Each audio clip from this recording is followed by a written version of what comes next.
Go ahead, David. I'm ready to go? Yeah. Thank you. Hello and welcome to all of you. My name is David Crombie and I'll be your host for this evening. Let me begin by introducing our guests. Annie Kidder is the Executive Director and Founder of People for Education. And its mission is to strengthen our educational system to serve the needs of young people for a successful life. Annie's an expert in educational policy and educational funding, and regularly provides advice to policymakers and to governments. For her excellent work over the years, Annie was recently appointed as a member to the Order of Canada.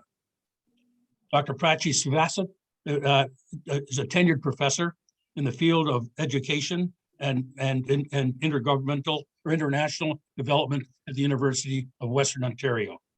He also has advised international agencies in troubled spots in other parts of the world, and she's currently working as a global educational emergency caused by the COVID-19 pandemic. Dr. Srivastava, I've done that twice now, and I apologize. Dr. Srivastava has joined us in a time when we want to hear what she's got to say, because we're going to dwell a lot on local, but she also has some great international experience. So Prachi, thanks for joining us. Before we begin, I want to remind everyone that there will be an opportunity for questions and answers later in the program. So if you have any questions and you'd like to get in touch with us, go to the bottom of your screen and you'll find there at the bottom a chat box that you can contact us through. For over 200 years now, Torontonians and Ontarians have placed an extraordinarily high value on its public education system. It is, if I could use an old biblical expression, a house of many mansions. It's seen as a great contributor to the development of individual human personalities. It's seen as a shaper of community and community values. It's seen as a cornerstone for social change. It's seen as an important vehicle for advancing social equity. And it's a platform for economic growth and opportunity. That's a lot. And it's something that's played out generation after generation. But for this generation, we have an extraordinary circumstance, and that's the pandemic. So my first question to both of our guests is what has the pandemic taught us about the state of our educational system in Ontario and in Toronto today? You'd begin there, look at the impact of the pandemic, and that would help us frame the discussion this evening. Who do you want to start? I'll start with you, Annie. Well, I think that was a wonderful description of what the potential and the promise in public education. I think it's really important to acknowledge at the same time that it hasn't always or isn't doing all of those things yet. In particular, there are still huge issues with the equity that it is supposed to be promoting and kind of building in our society, with systemic racism, with a kind of colonial structure that has disadvantaged some groups of kids. And I think now, the thing about now is that it's kind of exposed the cracks in the system, or exposed the parts of the system that weren't working well to start with. And now, without schools being in person, without a kind of, without a lot of support in terms of, we just did a report on extracurricular activities, support of parents, fundraising, things like that, it's exacerbated the inequities in the system.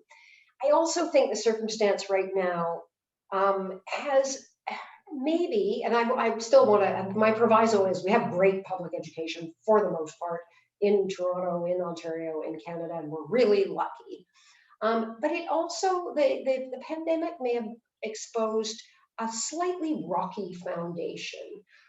So we've been, working on defining what a quality education is. What should everybody have a right to in terms of the quality of education?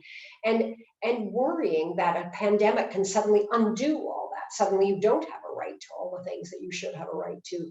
So I think what it's shown us, for one thing, among many things, is that our system isn't strong enough to deal with an emergency like the pandemic, and our system still has incredible inequities built into it that actually are made worse anytime something like this happens.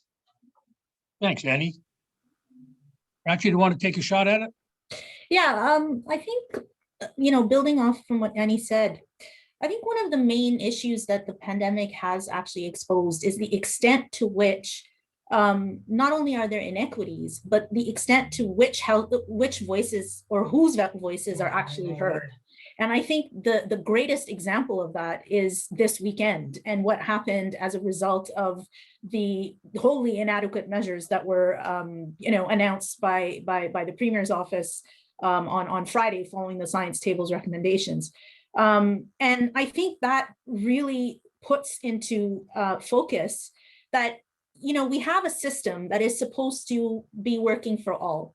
We have a system that has very strong coverage. We have a system that is meant to allow children and youth from all backgrounds to come together. But the way that change is actually enacted, and this is as true in Ontario as it is anywhere globally, the way that change is enacted is through real citizen engagement. For years and years in our country and in Ontario, there really hasn't been a very strong level of citizen engagement towards education. The reason for that is because we've been relatively secure in our feeling about our system. Now, that may be rightly or wrongly placed, but for the most part, most of us have felt relatively secure. Or we can look at it another way and say the people that probably would have the most voice have felt relatively secure. If you ask that question to disadvantaged communities, to racialized communities, particularly in urban centers, to our Indigenous communities, I think the answer would be quite different. So what the pandemic has shown is that not only is education the core foundation, one of the core foundations of our societies, it is deeply political as a political area of, and I don't mean to say this in terms of party politics, I really mean small p politics. It's deeply political. It has a cultural, economic, social, and political aspect to it. And the way that plays out when there are major emergencies is to look at how change is enacted. So I think for a lot of us, especially a lot of people who don't, spend their life working on education, unlike myself and Annie, I think for a lot of us citizens, the pandemic was a real jolt in terms of not only exposing the inequities, but also showing that there is an issue in terms of voice and change and an equity issue, and in terms of whose voices get heard and which kinds of initiatives get picked up earlier than others. And can I add one thing? I think it's incredibly important what you're saying, Prachi. And also what it's shown us is that education, even though it thinks of itself a bit too much this way, does not live in isolation from everything else. I mean, that's why for us after the science table on Friday, we decided that was our advocacy. Is it like, could we please listen to the scientists? And so education is part of an ecosystem. It is connected inexorably to health. We have to understand it that way. There's been a little bit of a view of schools kind of live in this magic place that doesn't have anything to do with what's going on in the community in terms of COVID, in terms of community spread, in terms of what people are dealing with in hospitals. And I think, Prachi, you're so right that we could really see that people screamed and yelled about playgrounds. I think you tweeted about this, and it's too bad all those same people weren't screaming and yelling in exactly the same way about the importance of listening to scientists and evidence, and weren't screaming and yelling in exactly the same way about the inequities in education and healthcare.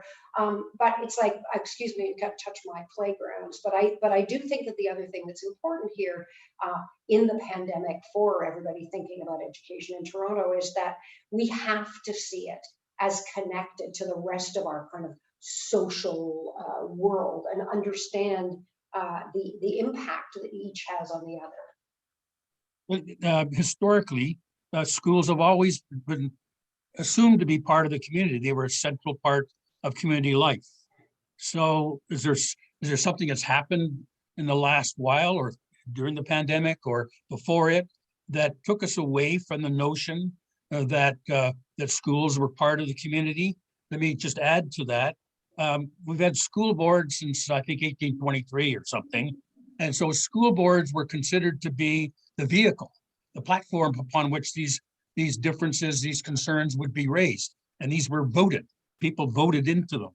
So if we've got a democratic deficit, is it something to do with A, school boards, B, their relationship with the province? I mean, we need to explore that, because the idea that somehow we're losing out because of a democratic deficit, voices not being heard, then that's a severe indictment, because public education was to be the opposite of that.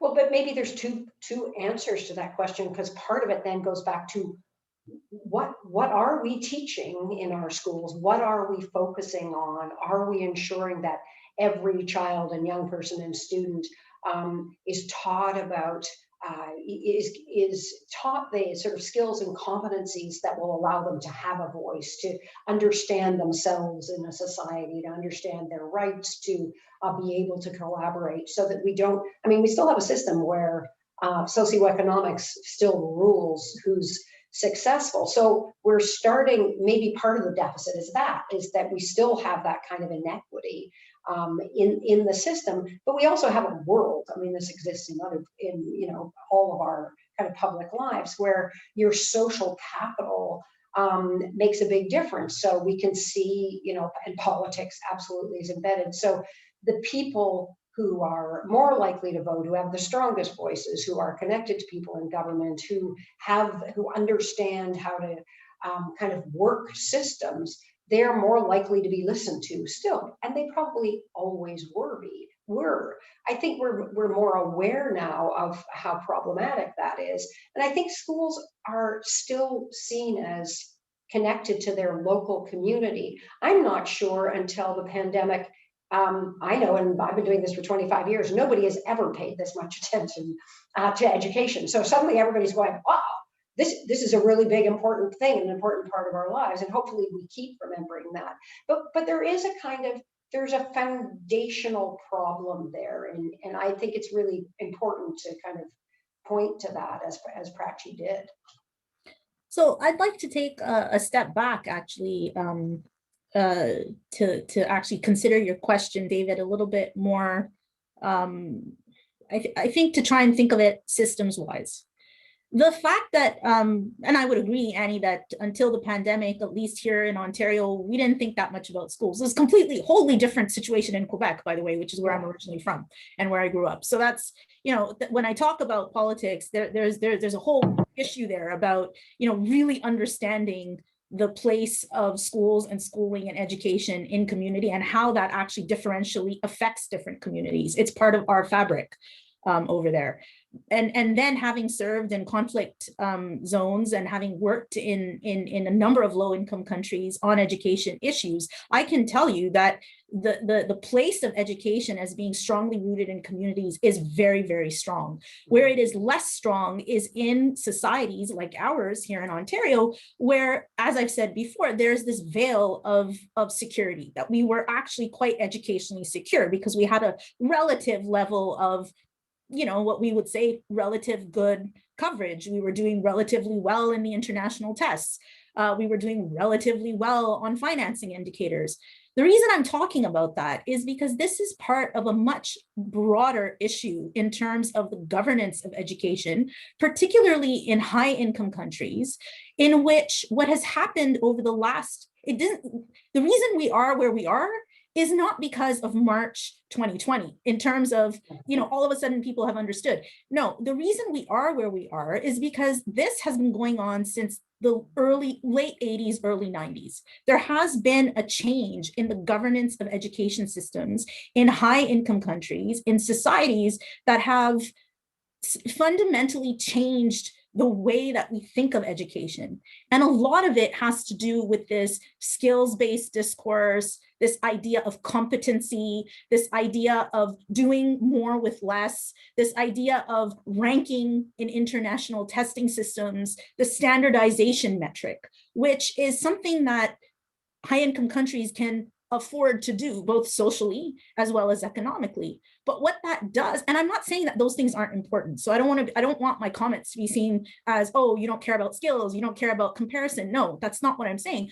What I'm saying is when we have an over-reliance on that type of thinking, which in education discourse would be called technicist thinking, what happens is the stuff of education, the community aspect of it, the voice aspect of it, the things that you and I have been discussing here in the first 20 minutes of this conversation, that gets lost. But the people who feel it most are the ones that are most disenfranchised because it affects them differentially. Right? So this is, and it's the same thing in global discourse. In global discourse, the countries that are raising questions around citizen engagement, the right to education, the issues around privatization and marketization of public education systems, that discourse is much, much stronger in countries that feel that their education system is less secure, or in countries or in provinces like Quebec, where the role of education is quite central and has been highlighted as a question of identity, right? These are all kind of interconnected. So I think from a systems level, we then can look at it from this idea of just the new budget, the budget that was announced a few weeks ago, thinking about what things are prioritized. Why do we have $1 billion going in? Everyone's calling them vouchers. They're not vouchers. They are unconditional household cash transfers. It's money going directly in the pockets of households. It's not even conditional on those households spending it on education, right? There are countries that put conditional cash transfers in education budgets, and the idea is that we're going to give you X amount of money, you use it in your household to secure enrollment, to help with facilities or whatever it is. But this is unconditional, right? So we will get, each of us who have children in the system, $400 per child. But why are we doing that? Why are we doing that during a time when actually all the global agencies are saying we need to actually be investing more in education? We need to be really concretizing those investments. That's the kind of discourse that I think really needs to be unpacked. If I had huge despair before the weekend, and I've been very open about it because I'm very open on social media, I had huge despair. I would like to share with everyone here that there have been times when I've broken down in front of my screen because it has been so wholly despairing to work on this since last year. But what I saw over the weekend, that level of citizen engagement, that level of really understanding the discourse, that's what gave me hope. So as we did with the playground question, we need to be doing the same, thinking about our budgets, thinking about how schools function, thinking about their role in society, thinking about what is it going to mean for recovery over the next 2 years. This is disruption for 2 years. Many parents might have received an email in the last day to ask if they want their children to be virtual or face-to-face in 2021-22, September. Those emails have already started coming in. What does that mean for the future of education here in Ontario? How do we, that's really good from both of you, but how do we bring that together? Charles Pascal, a person you both know, who's I think former deputy minister, recently had a book on leadership and education. He's calling for a serious rethinking of the governance. So let me just stick with governance for a second. If we are both right, I think you are, that there's far more participation in the last while, because the voices that have not been heard are deciding they want to be heard. That's going to speak to the way in which the system actually works. 25 years ago, the Harris government decided to upload, was the phrase, education to the province. What did that do to the power and authority of school boards? So so my question really is, how do you bring those together and say we need to have a serious rethink about governance, and that includes the role of boards and the role of the province and the et cetera. So do you have any more thoughts on that? Yikes. Okay. It's an incredibly big question. And I think that part of it, to follow on from what Prachi was saying, when we've been looking at various parts of the education system, we had a whole initiative called Measuring What Matters. And during that, we looked at the French language system in Ontario. Ontario has a whole other French language system. And we were astonished at how different it was because, as Prachi said, its core purpose had to do with identity, it had to do with community, it had to do with understanding yourself in society. And it's had to change really a lot, the French language system in Ontario, because it's no longer a white, rural, it's no longer the system it was. It's incredibly diverse, but it sees that as its core purpose. It sees its purpose as being part of building, as part of culture, as part of understanding who you are in society, who the rest of your society is. I'm making it sound weirder than it is. But it's really different and it's built in.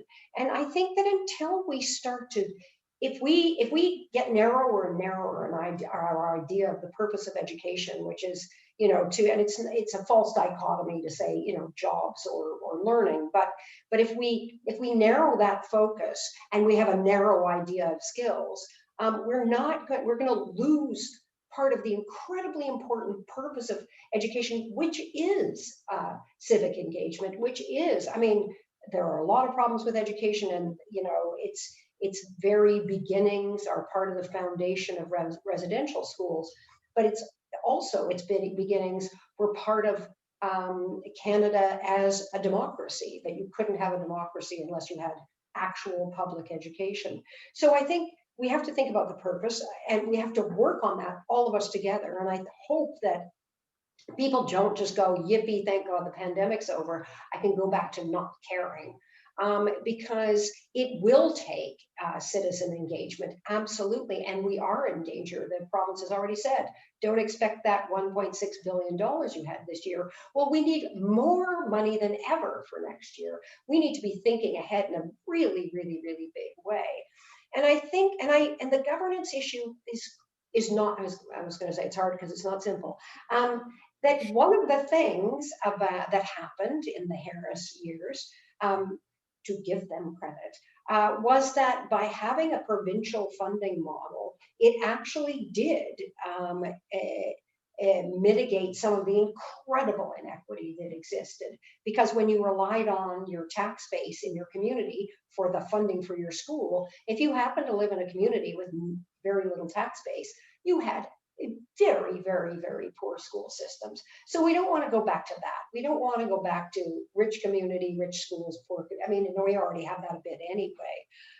We do have to think about school boards and understand their purpose and maybe revitalize them in terms of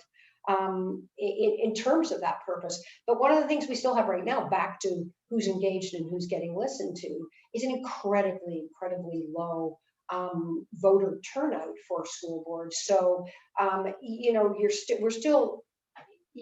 still have trustees who are making decisions. I happen to think school boards are really important, but they are being elected by a tiny, tiny group of people. So, collectively, we need to do more to remind the world this is everything. Everything that we're thinking about, climate change, the pandemic, inequities, productivity, the modern economy, they're all connected to education. And we don't want to live in a world, I hope, where the gaps keep growing, and the gaps are growing right now. And part of the place where you should be able to do something about those gaps is in schools. But it's going to take some real change in order to do that. I want to go to the social equity stuff in a moment, but I just want a last thought then on how you bring all of these concerns together. If you want more participation by citizens, if you want parents to have a stronger role, they have to be listened to, and they have to have some vehicle that takes those voices beyond simply complaint into some kind of productive endeavor. And that's got to do with the way in which the governance is structured. It seems to me. But I ask you, is it time for some kind of general commission that looks at the goals. I tried to list the 5 impacts that education has, and they're far beyond simply the classroom. They are extraordinarily important for the life of the province and the city. So I just wondered whether or not, I know it's an old-fashioned Canadian idea of a royal commission of some kind, but is it time for there to be some organized public debate on governance for public education? I think commissions are important in as much as they may affect some kind of change. If the idea of a commission is just to do it, it's a huge waste of time and resources. For sure. And I think if we're going to have any kind of review of education governance in our province or anywhere really at this point in the world, it really needs to be very focused towards recovery. I don't think people fully understand the harms that we are experiencing as a result of now 2, potentially 3 years of education disruption. They are on a scale that is unfathomable. And I'm not even talking about the global numbers. I am talking just about here in Ontario. That, you know, we are looking at learning losses. There are now early studies that are coming out that are showing there are children 2, 3, 4 months behind in reading. There's a question here in the chat asking about inequities, and I'm going to kind of answer that as I talk about this. You know, there are children who are quite behind, and what has frustrated me is, again, this discourse, which seems to be coming from a very privileged middle-class perspective, which is like, oh, they'll make it up. That's not how that works. You know, if a child cannot read properly by grade 3, they are going to continually be left behind. And making it up requires accelerated intervention. It requires targeted intervention. It requires targeted investments. It requires the governance of our system to be pro-equity. And what that means is we spend more resources in the areas, in the communities, in the schools that have seen more disruption. It does not mean equal financing for all. It does not mean that.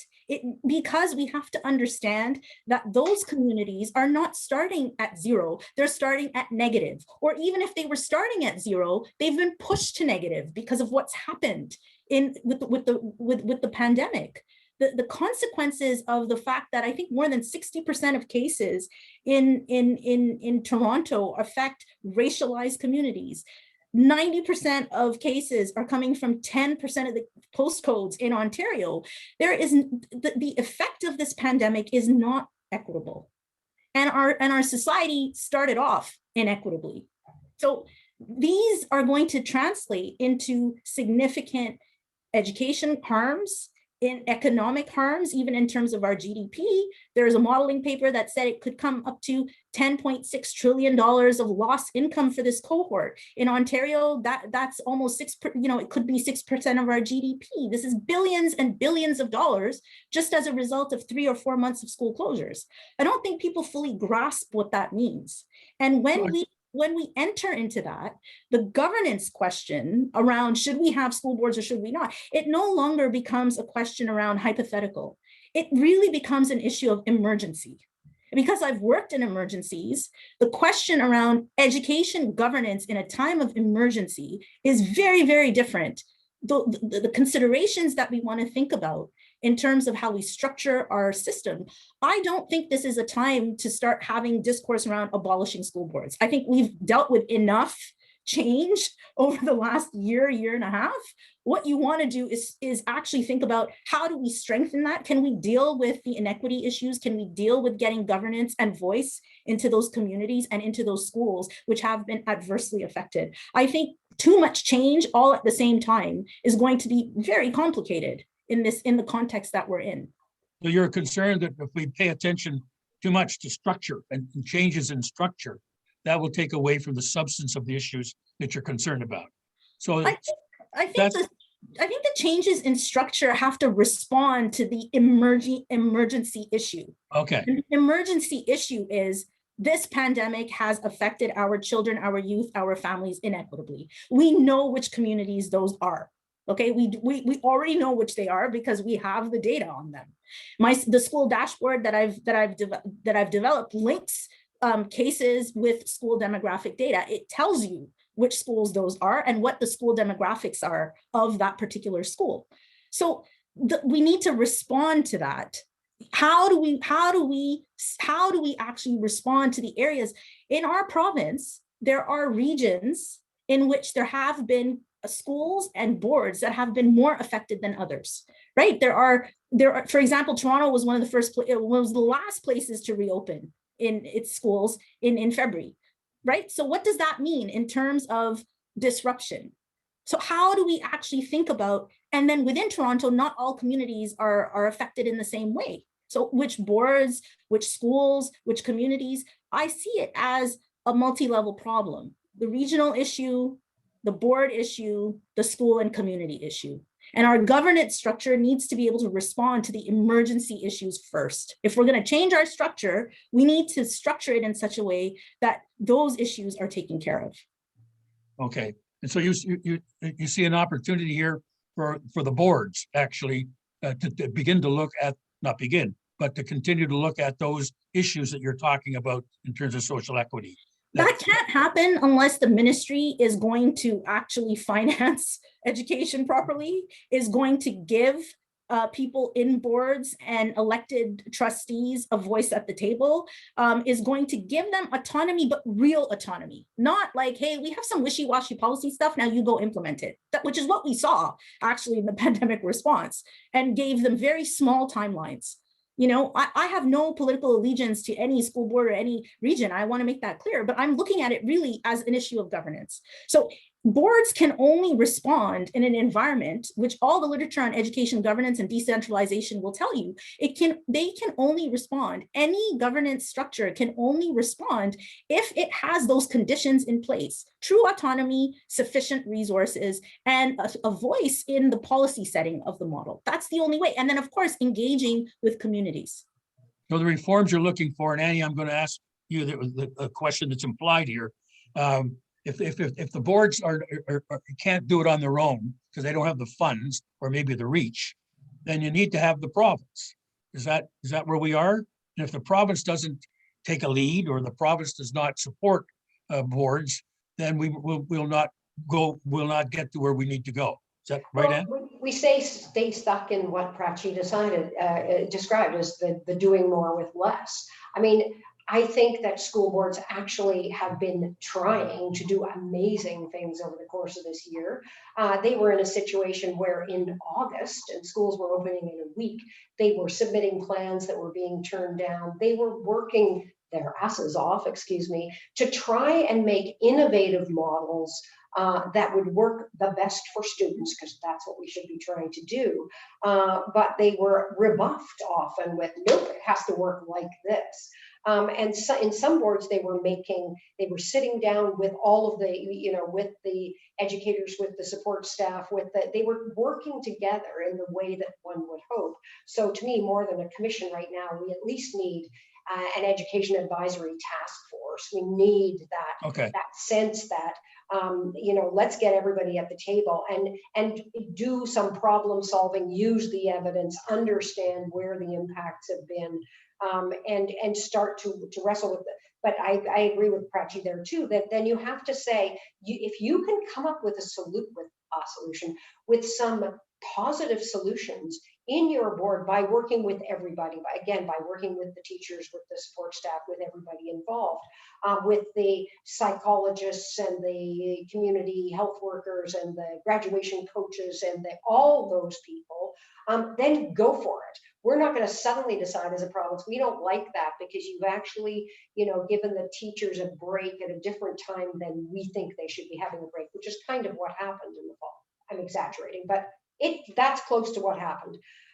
But also the resources have to be there. And if we're not understanding, I hope we're not sounding I hope we are sounding the alarm here. Because if we are not understanding how serious this is and how serious it is for all of us, And for too long we have seen school, we stop caring about school. Once we don't have kids there, it's like whatever. And people think of education as kind of boring and not really anything to do with them. But this is our whole future, literally. That is not an exaggeration. Our future in Toronto and Ontario and Canada depends on this. And we got a big messed up world right now. Sorry, again, to be negative, which my child loves to explain to me my generation caused. But it is messed up. And we need to make sure that we're educating kids equitably, and that doesn't mean the same, so that they have the capacity for the kind of complex problem solving and being able to keep on learning that right now, my kids, not because I'm a better parent, I'm definitely not, they're more likely to have because they're privileged. They're more likely to have had access to a ton of enrichment that actually will give them a lot of that stuff so that they can keep on going.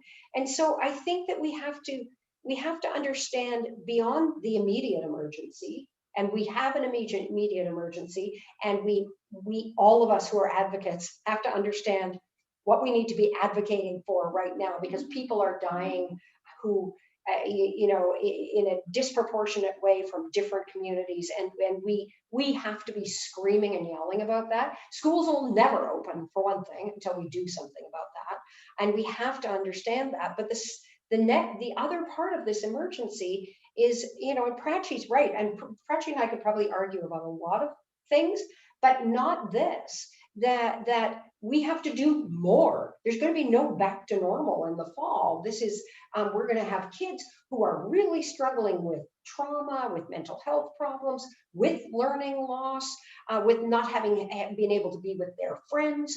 And sometimes we get a little bit snooty about that. But for the kids who missed middle school, it's an incredibly important part of your life, right?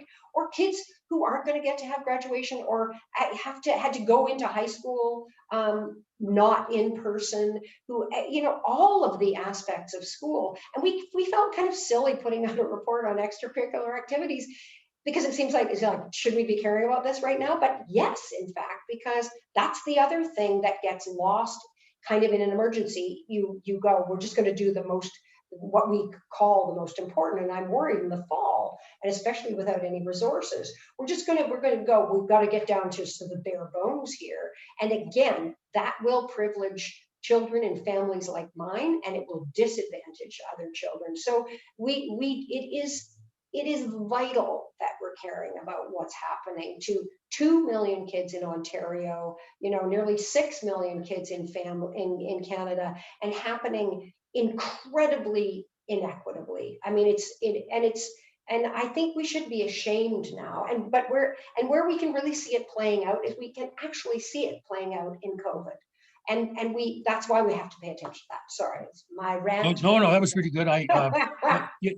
But one of the things you mentioned in it was on extracurricular activities, and it seems that that has not received the same kind of focus in the recent past as it perhaps used to. I don't know that, but I was wondering what both of you had to say about what we do to cope with the fact that the extracurricular activities were reduced to not zero, but pretty close to it. What impact does that have, and what needs to be done right away? Well, that goes back again to the question of how did we get here, right? So how we got here is by rationalizing resources to the point where, I mean, I don't know how many schools have music programs, how many schools have drama programs, how many schools have coding programs, computer coding programs, how many schools have actual varsity sports leagues and teams. Swimming, skating, skiing. These are things that I actually learned at school, to be very honest. And then, of course, my parents were privileged and were, I was able to develop interests where they were able to substantiate that. But these are things that a lot of us, Gen Xers, as it's been highlighted very much now with the AstraZeneca situation, we actually grew up with, but towards the end of our education cycle saw that it's actually been rationalized. So we've come to the point where, and why is that? That feeds into the discourse of basic competencies, essential skills, education for labor force, education for developing labor. Now, again, as I say, I'm not adverse to that. I mean, there are practical skills that people need to learn, and we do have a knowledge-based economy, and that is very, very important. It's probably more important for racialized and underprivileged children to make sure that they have strong, key, basic skills. But when you rationalize a system, a public education system, to the point where we have seen it being rationalized over the last 20 or 30 years, the social development aspect, which is children are in school from now age 4 all the way to 16, 17, 18. This is the majority of their development phase. If we're not addressing that, particularly in a pandemic where there is very little access to other kinds of socialization, how are we going to actually address that in terms of their development, in terms of life and enjoyment of life and life chances? Some of those extracurriculars actually do become something that you take up as a vocation, right? These are important points. So Annie, I don't think you should be at all embarrassed about doing that report. I saw the report, and I think it makes a really big contribution to opening up that part of the conversation. But we need to have it as a more, I would say, not just, okay, schools now start providing start providing extracurriculars. It's more like, how did we get here? We rationalized our public education system to the point where we can't afford to do that. Well, and also one of the things that our report showed that we've been talking about for years, we rely on now for all of those things, for the music programs and the arts programs and the sports and the clubs and the field trips, we rely on parent fundraising. So it's another place where the inequity is kind of built in, because definitely in schools that can raise more money, which are obviously much more likely to be in high income neighborhoods, they are more likely to have all those things. So there's been a kind of an abandonment of, and it's funny because I'm old, but when I was young, when I went to school, there was an art room with an art teacher, like a fine art teacher in elementary school, and we made pots and we painted and it was a whole specialized art room. There was a whole specialized music room, like all of those things were part of the system.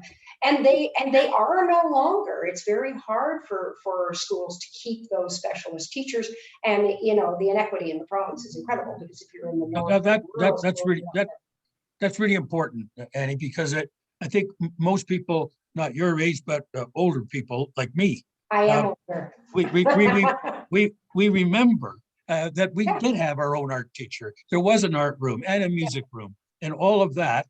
And for me, that was during an early part of the old Depression and the war. Yeah. So it's not as if it's not a question of the money. It's a question of the will to spend the money. Is that right? But it's also a question of, it's also deciding as a society, we have to decide this as a society, that we're willing to pay taxes. And this is, all political parties have been guilty of this. It's like, we're not going to take money out of your pockets. Well, that money collectively makes sure that you have an art room or, a guidance counselor. And Prachi's point about those checks, which make me so angry.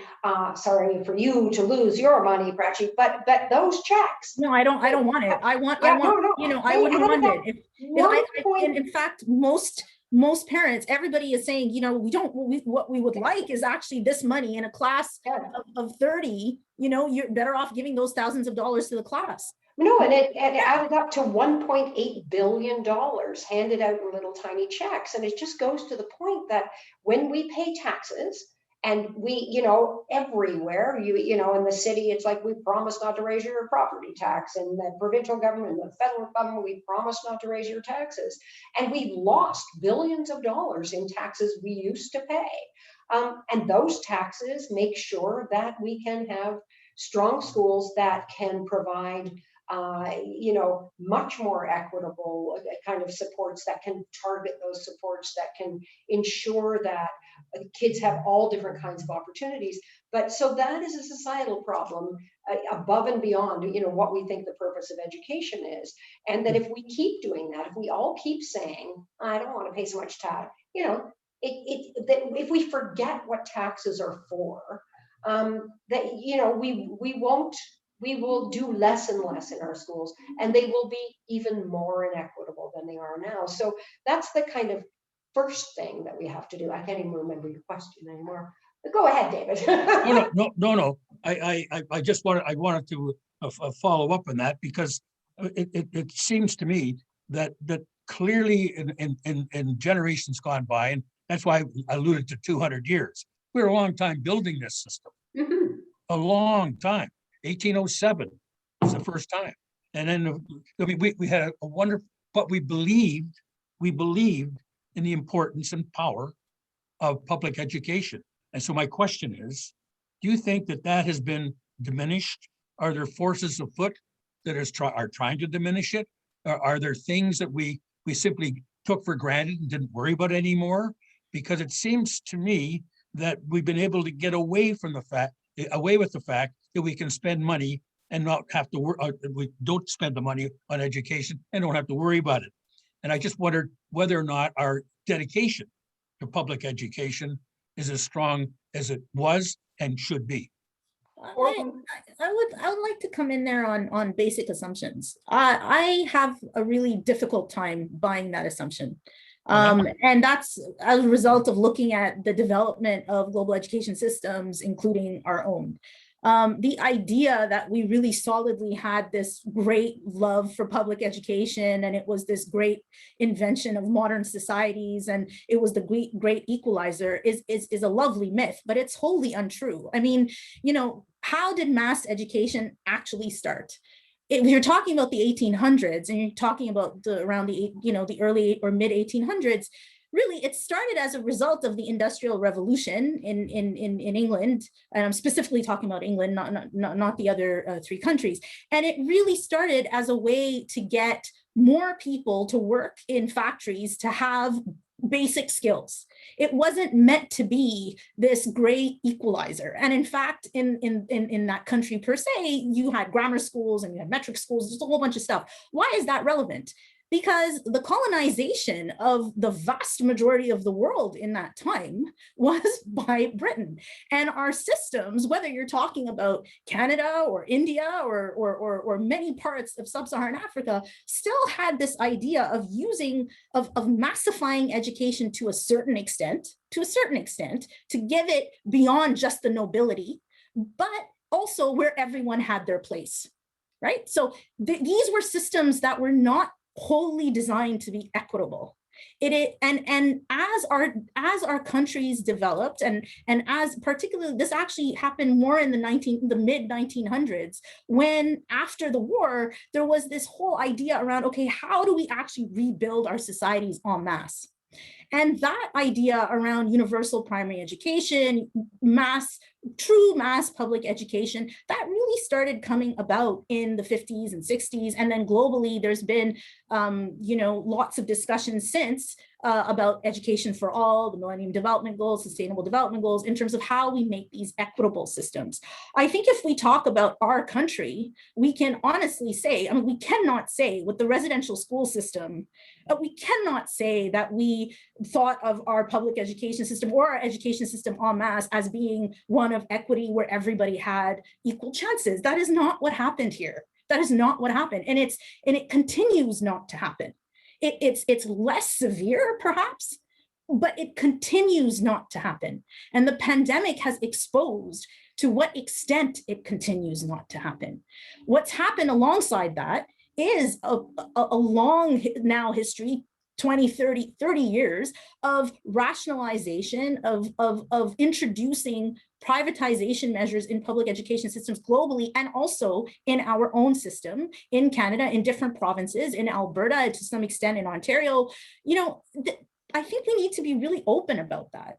And we need to understand that education systems are designed for privilege. They are either designed to maintain privilege or they're designed to have liberating goals. If you're going to have systems that are going to have liberating goals, the idea that we can do less with more is wholly inefficient. It's actually impossible, especially coming out of a vast emergency that is affecting 2 out of 14 million citizens of our province, the children. That is 15% of our population.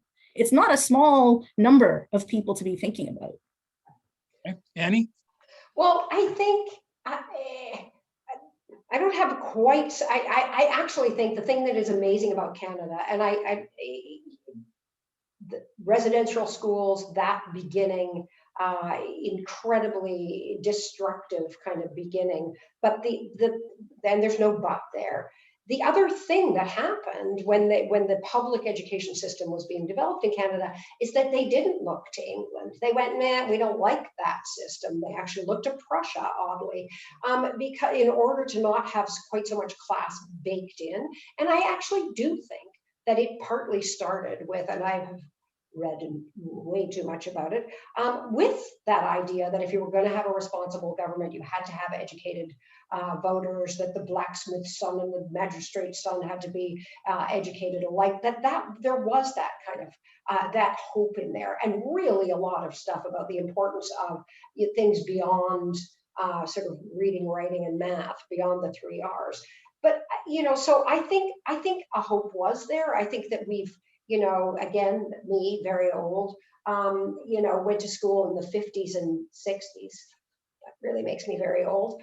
When there was this kind of feeling of hope and something was going to change. Didn't exactly work. I think Prachi's really, really right. We can't go, it used to be so fabulous because Annie had an art room and now it isn't. I don't think that's true either. But I do think that, and I hate even saying this because it's how are we going to solve this, but that we are a way more of a kind of I'm all right, Jack society than we used to be. And it's like, as long as my kids are okay, I actually don't care. And I think, but again, this may be an old person, but I feel like it's more like that now. We're more individualistic. We're more, that Canada itself has changed somewhat. And that's what we have to watch out for. And again, to get this back to the pandemic, in that change, this is what you get. You get public systems that used to be supported, at least with more resources, and with more resources, let's leave it at that. You get public systems that are already, borrowing from Peter to pay Paul, and then there's no Peter left to borrow from, and then you have an emergency, and all the cracks show. So I think we have a kind of double thing here. We've tried to not pay for these things that have made our society attempt to be better, and that we've also become kind of inured to the inequity a bit, so that if you try to talk to parents about, this is going to sound terrible, I'll get in trouble anyway, about fundraising or about specialty schools or about all the things that bake inequity into the system, they get really, really mad at you. It's like understanding that there's a lot of holding on to privilege that happens. And that's why we need school boards, and that's why we need governments, because their job is, as Prachi said at the beginning, is to ensure equity is there, because that's actually, the fundamental purpose underneath everything else should be that we're providing every single child, no matter where they live or the language they speak or their race or their identity or their, the financial situation of their parents or their learning needs, every single child should have a chance for success. And we should see that in equitable outcomes. And we weren't seeing that before. And there is a real, real worry now. We're going to see it. I hate that we're being so negative about this, but it's urgent, this situation. When I asked a question about public education, it seemed to me that the response, certainly from you, Prachi, was that the public education that I think was helpful and useful for previous generations, in your judgment, that's not really so. That's a kind of mythology I've fed myself, and that actually it was a colonial system that was simply putting people in their place. And I if I had more time in another place, I'd like to suggest that, and I'm supposed to be moderating this show, but I'd like to suggest that there's a slippage in the dedication to public education. It may not have been good in the past, but it's certainly going to need some strength and support as we come out of the pandemic, because it's going to require lots of money. And so the idea that public education is a good thing. Yeah. I think needs to be And reinforced. that it's actually a public good. And Yeah, there's been, exactly, yeah. you know, there's been a lot of really minute and somewhat annoying conversations for people who are not academics between economists and everybody else in terms of, well, is education a public good? Is it or is it not? Is it a merit good? Is it a private good? Is it a, you know, there's all of these, you know, modeling questions. But really the question is, how do we look at our education system? How do we value it? Essentially, and I think, you know, I'd probably want to end on this, and if we have time, maybe address a few questions in the chat. But, you know, I think, you know, what we need to understand is that all systems, here we're talking about education, but all systems, what underlies them are values. What are the values that we as a society want to imbibe?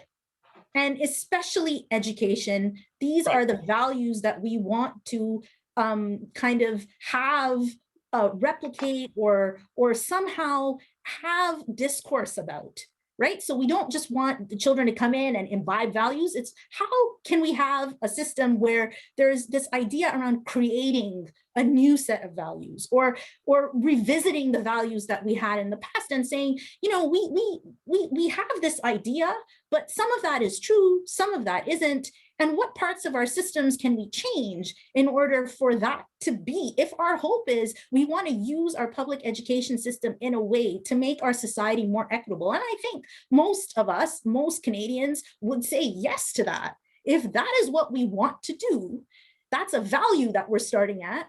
What are the technical things that we need to do to meet that? Some of that is resource allocation. Some of that is really, you know, reassessing new modes of pedagogy, and, you know, this whole idea around virtual learning and virtual schools and all of this. What, you know, what does that actually mean? What does that mean in terms of inequities of access in our current society, even in terms of broadband access, right? I mean, there are communities that have not been able to engage in the same way. What does that mean? These are real big questions, and our systems are really they are the formal institutionalization of values. Once we understand that, then we're at a point where we can address the question of what needs to be done. Because if we just look at it as a technical exercise of governance, should we have school boards, should we not? Should we increase resourcing, should we not?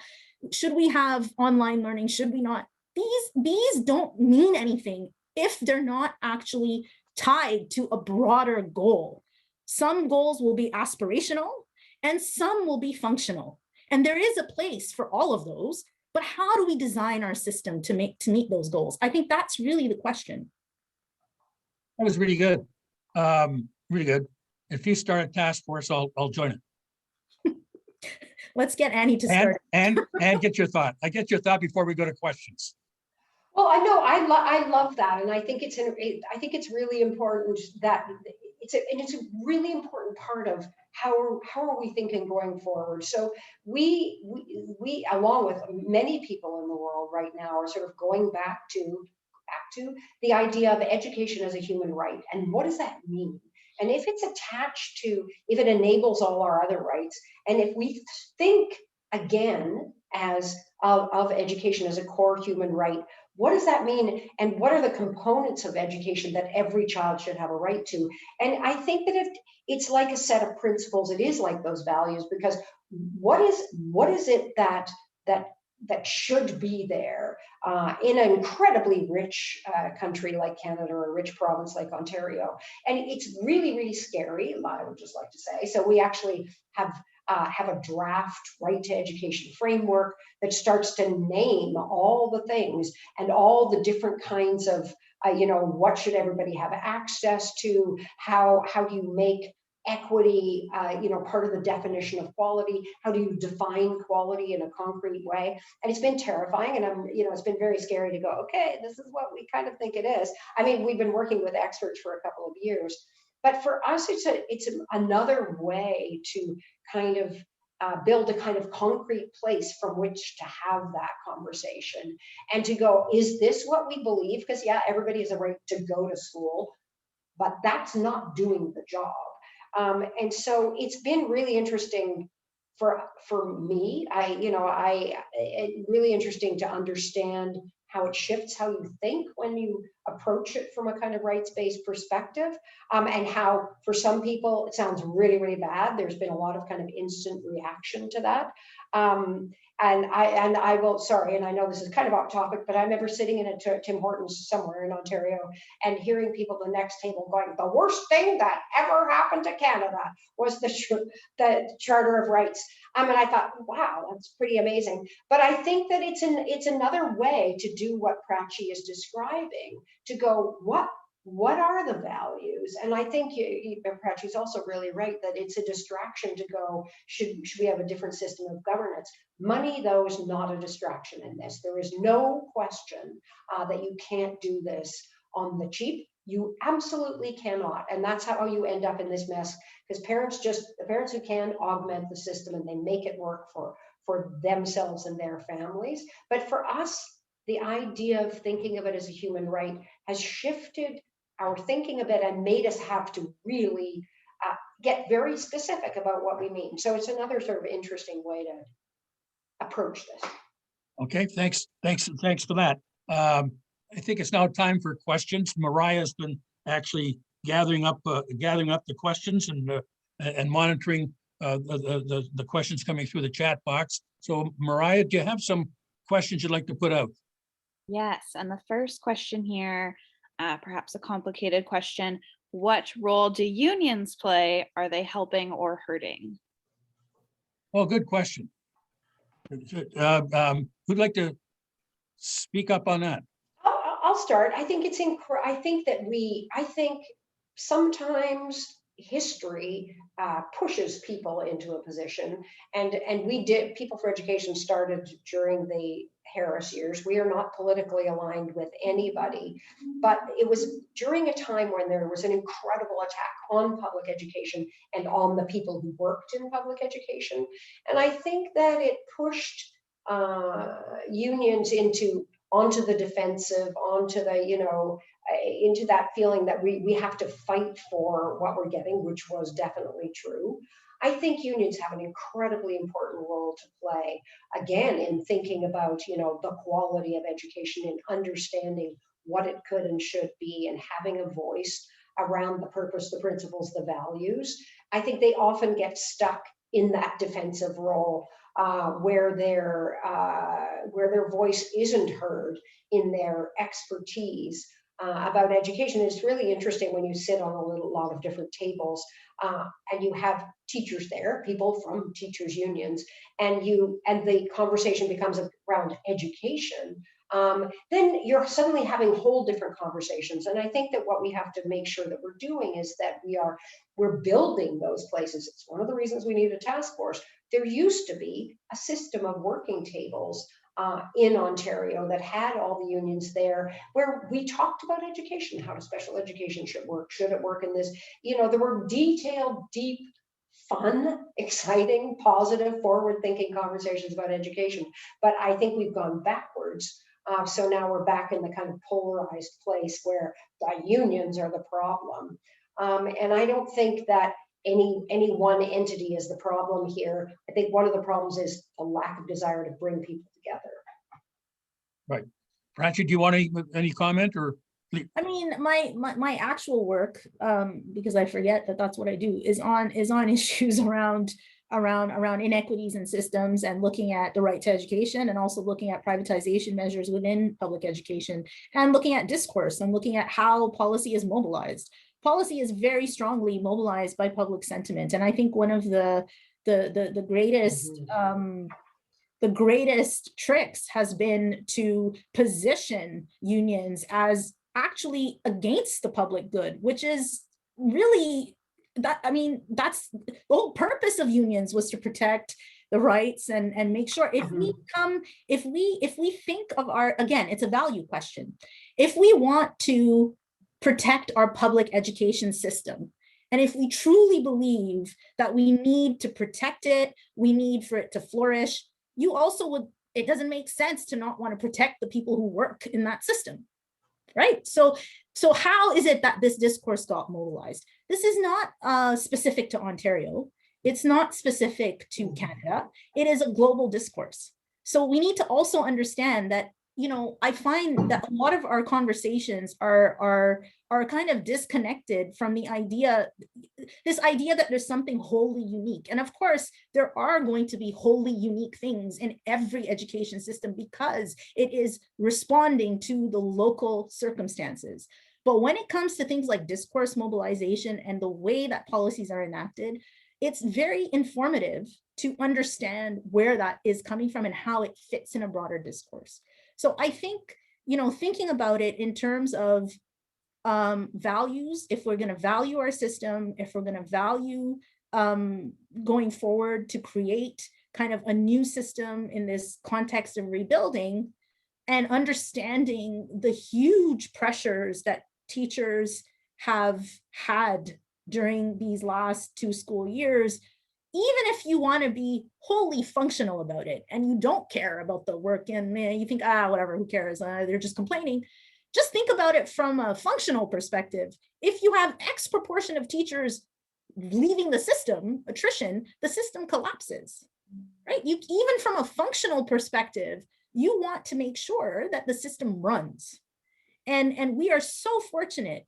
I always start off by saying we are so fortunate in Ontario, so fortunate in Canada to be in a country, a G7 country, one of the largest economies in the world, to have a trained workforce. There are countries that do not have this, that would give anything to have what we have, in terms of resources, in terms of our human capital. I think it's a moral obligation for us to kind of live that potential rather than get, kind of embroiled in these kinds of conversations. I think if I can just add, one of the things that did come out of the pandemic, and particularly the closing of schools at the beginning, was a lot of chatter about, okay, I'm really, really sorry. Now I think teachers should be all paid, $1 billion a year. So an understanding of, it's actually really complex teaching. It's not easy at all. It's not like take the workbook, do the questions, there you're done. And so hopefully, notwithstanding that polarization, we are understanding a little bit more about the complexity of what that is and the importance of that teacher-student relationship. And you can be mad at unions or not mad at unions, but they are teachers and they're there representing teachers. And part of the reason that we have unions is to try to make sure that, that those jobs are protected, they're good jobs, that they're valued.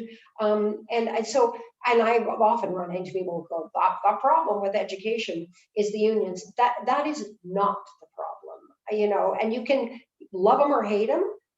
Those are our teachers. And again, in terms of the importance of this enterprise of education, I happen to think teachers are gods. I also think there is no more important job. You can be a doctor and save lives, or an air traffic controller, or nurses, or all the people working in hospitals right now. All those are incredibly important jobs. But teachers and the staff that work in schools, again, they're building a future society, so that we can fight with unions if we want, but we have to understand the incredible value of teachers and support staff. Okay, thank you. You have another question, Mariah? Yes, we've had a few questions around access to internet. Do you think virtual learning is an example of pandemic inequity, both for lower income households without access to internet, as well as for rural communities without adequate broadband? And if so, what are your thoughts about future government reliance on virtual learning? Prachi really wants to answer this question. Yeah, I'm like, in short, yes, inequity. And that's not just a knee-jerk reaction, although I was like violently shaking my head.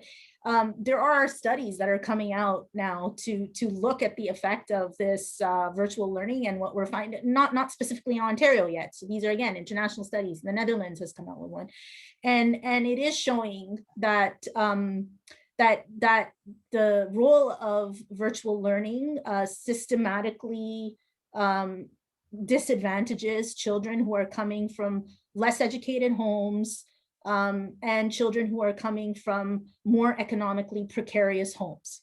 Part of that has to do, and this is in a system in the Netherlands where there was relatively very good access and good preparation. But so there's two issues here. There's of course an infrastructure issue about rural broadband, about other communities that don't have access, about paying for now what has become a service you cannot live without, and paying very high amounts of money here in Canada. If you compare how much we pay to other countries, it is shocking how much we have to pay for our broadband, residential broadband. So there's also that question. So one is one about infrastructure, but the other is also one about parental support, which is required during this kind of instruction. And this is not to put the blame on the parents. This is to actually understand that there will be systemic differences in terms of households that have flexibility. So which are the households that have flexibility to work from home? Who are they? And not only to work from home, but then to also support their children whilst they're working from home. That is a very strong indicator of success later on, parental support. This system has put what we've seen is that the family has now become the core provider of formal education, right? That is actually what's happened. That is actually what's happened. We have a technological issue as well. So of course we know that there are some parents and some households that have more familiarity with using online instructional tools. There's a language issue, but even in systems where that doesn't exist and it's relatively more equitable, we are seeing inequities. So yes, I agree. On the second point about this idea of expanding virtual schooling as a permanent option, I mean, again, we have to go back to the question, okay, why? What is the value behind that? Why are we doing that? Because we have research that shows that this is not optimal. It's certainly not optimal for the younger grades, elementary school. This is not optimal. There are huge issues around cognitive development, screen time, a whole bunch of issues around socialization, all of these. So why are we doing that? And the other part of this is, I don't know how many people looked at the budget statement, the Ontario budget statement in any great detail, is that schools were told you can start a virtual school, but they will not be given any additional resources by the government to do that. So again, it's start a new model if you want to, but we're not going to pay any extra resources for you to do less, do more with less. And I think that if I can just add, because I also, poor everybody, it's like Prachi and I feel strongly about a lot of things, but I think that it's the second part of this move to say, so somehow couched in the idea of choice is always better for everybody. So there's a real political aspect to this move, political, financial, privatization related, but choice isn't necessarily better. So there is a huge worry, and a huge worry structurally in every kind of way, financially, for school boards to say they must provide everybody that choice. You must provide online learning, full-time online learning to kids in elementary school for no extra money. I think that the other part in this that we are even more worried about. And again, I don't think either of us are saying that technology is evil and learning online in various ways within learning in real life is evil or bad. Obviously here we are living online. It's an important part of the work that we do, learning in school. But the other thing that is happening right now, and apparently legislation is going to be introduced next month, maybe this will all go away, is actually giving over control completely 100% of the courses, the development of online curriculum, the online courses to the Independent Learning Center at TVO, which doesn't have the capacity to do that right now, which is, apparently frantically trying to get ready to do it. But that is taking control of a huge part of the education system out of the public sphere. It's not accountable to all of us. It's not, and to me, it is really a significant move in that way. So everybody's been paying attention to online learning will be permanent. Yeah, that has a lot of problems in it, but it's this idea that online learning will be permanent, and it's going to be not under the control of the Ministry of Education or school boards who used to deliver the online courses. As a matter of fact, TVO itself was founded on the basis of META, which was the Metropolitan Television Education Authority, which was organized and paid for by the 6 school boards in Toronto. No, and it's, you know, and up to But now, it's delivered to, you know, to about 19,000 people, mostly getting their high school diplomas. But to say suddenly you're going to, and the government's own numbers say 250,000 high school students, because 2 courses will be mandatory online, that you're suddenly taking what was a small thing that kind of augmented the system and making it the system. Yeah. Okay, thank you. Mariah, next question. So We've got about 12 of them, so we'd like to get get as many as possible. So this one, a more specific focus on curriculum, and I see Annie responded in the chat, but maybe just to put a voice to it briefly, do you think civics should be a core curriculum? Yeah, and I answered in the chat that yes, but not a course. It's the idea of what does that mean, civics, and what, and you know, and how are we understanding how we're teaching kids from when they're in kindergarten, what it means to have a voice, or how to have all the kind of capacities necessary to participate in the system. So yeah, you can, you know, everybody needs to learn how governments work and what the different levels are and how to participate, but you can't just learn that right now the way we do in grade 10 and half a course. It's not learning just the information, it's actually, this goes back to the values, it's actually understanding that this is a key purpose, or should be, of the education system, so that we need to be looking at inside schools, what are the governance structures? Do students have a voice? Do they have an actual real voice? Are they part of student government? Are they listened to? Are they learning how to be that, how to be part of that? So looking at school communities and understanding that idea of civic engagement can start in schools, but it can start young. And so just civics is not the answer. It's building that idea in about, you know, the mobilization, about that it has to be part of what's being taught and what is learned in school. Okay, thank you. I have my own biased thoughts on that, but I'll have to wait for another program. Because I think civics should be taught. The level of ignorance about how government works Oh yeah.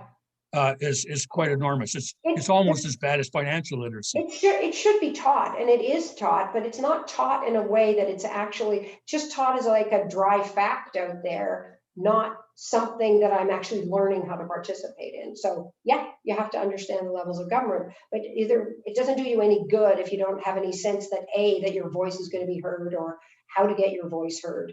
And that's where this, you know, working with students is important in the system, and understand, you know, anyway. Okay, thank you. Next question. So I think just with just under 10 minutes left, I think this question, although difficult to narrow down, might be a good summation of the evening. What is the one change that will have the biggest impact? Whoa. Go for it, Prachi. Thanks for throwing me under the bus. That's yeah, look, if I had that answer, you know, I think we'd be seeing a different world, honestly. I don't think it's one change. I do think one significant change, though, is finally people discussing education in a public sphere, raising really big questions, and actually starting to make noise and trying to hold government accountable. I think that really is something that the pandemic, I think, has shown us, that we are finally really understanding the place of education in our society, in our homes, for the next generation. For me, that has been really the driving force for the work that I do. So I think I would like to end that there. I mean, you know, it's very hard to say there's a prescriptive list of measures, but the opportunities to create dialogue and real citizen engagement, I think that's where we're going to see change. So, and I just like to say, I love that answer, because then it's that the change needs to come, the change is on the outside. So the change is in the valuing, is in recognizing, how vital this is to all of us, is in understanding what the issues are, participating in various ways. But I think it's a really hopeful way to think about this, that actually it's not just, $1 billion or let's focus on, STEM or whatever, all the dopey simplistic changes that get asked for, but that actually the one change is all of us understanding that this is all of our issue. And maybe Prachi's right, that what we've, since this weekend, and it was, Saturday was, it was an incredibly depressing day to go, you have all these scientists and all this evidence, and they are trying as hard as they can to say something, and it's totally not being listened to. And I think enough people, again, a little bit worrying about who they were, rose up to say, okay, I've had it now, that's enough. And I think that in the same way, if we could all stay that engaged and not just be hoping this all goes away, and understand that just as we now understand what public health is, we now know who our medical officers of health are, and they're heroes to us.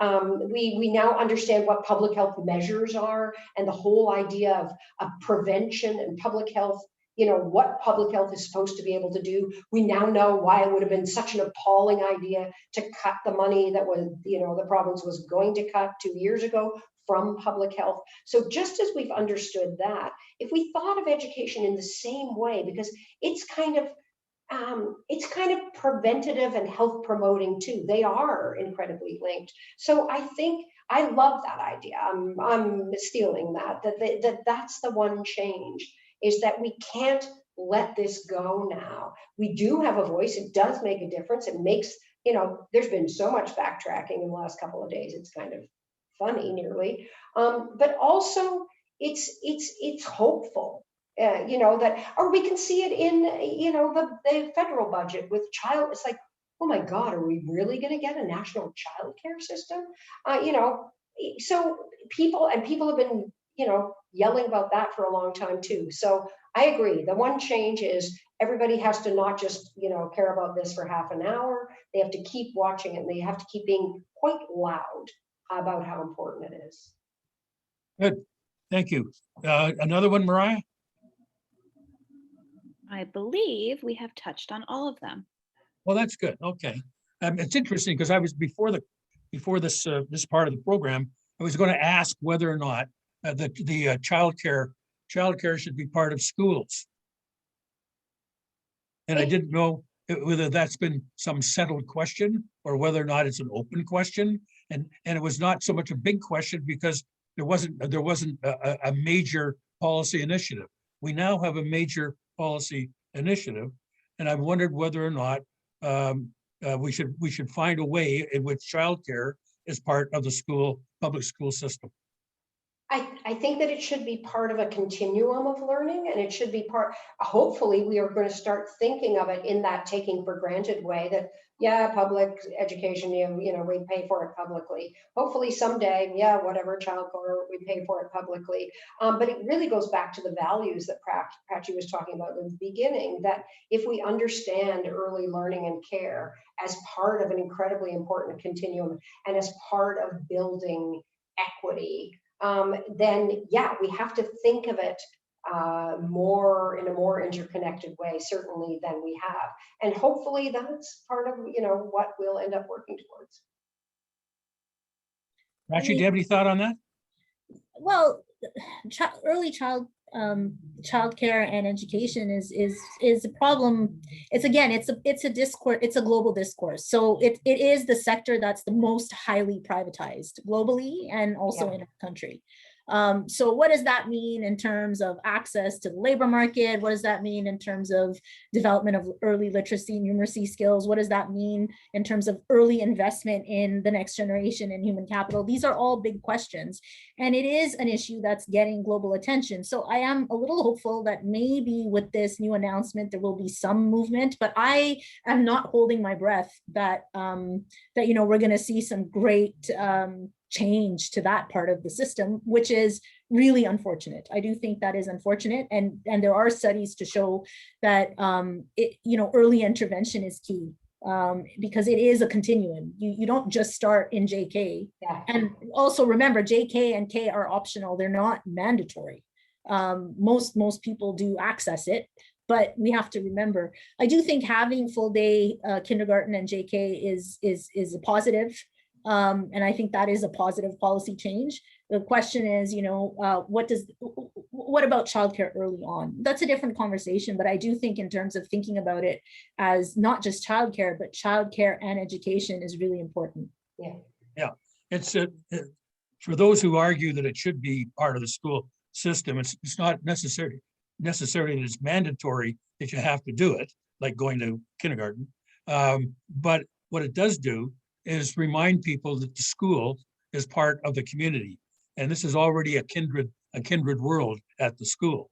It's an old. I went to Swansea Public School, and when I was a kid during the war, we had creche classes, and creche classes were daycare because women had to go to work for the war, so necessity drove it, and there weren't a lot of highfalutin questions about how it might fit. Because it just was so sensible to put the kids all in one place and was part of the community's activity.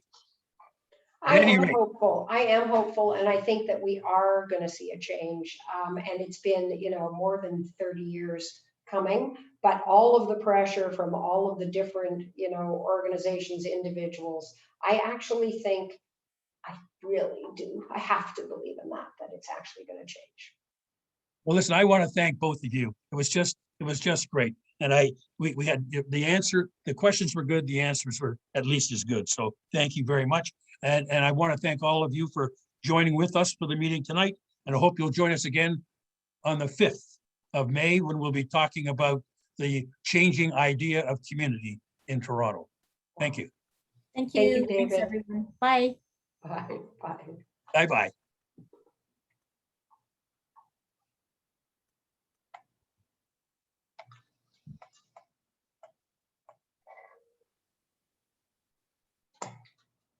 Thanks, David. Bye. Bye-bye, Annie.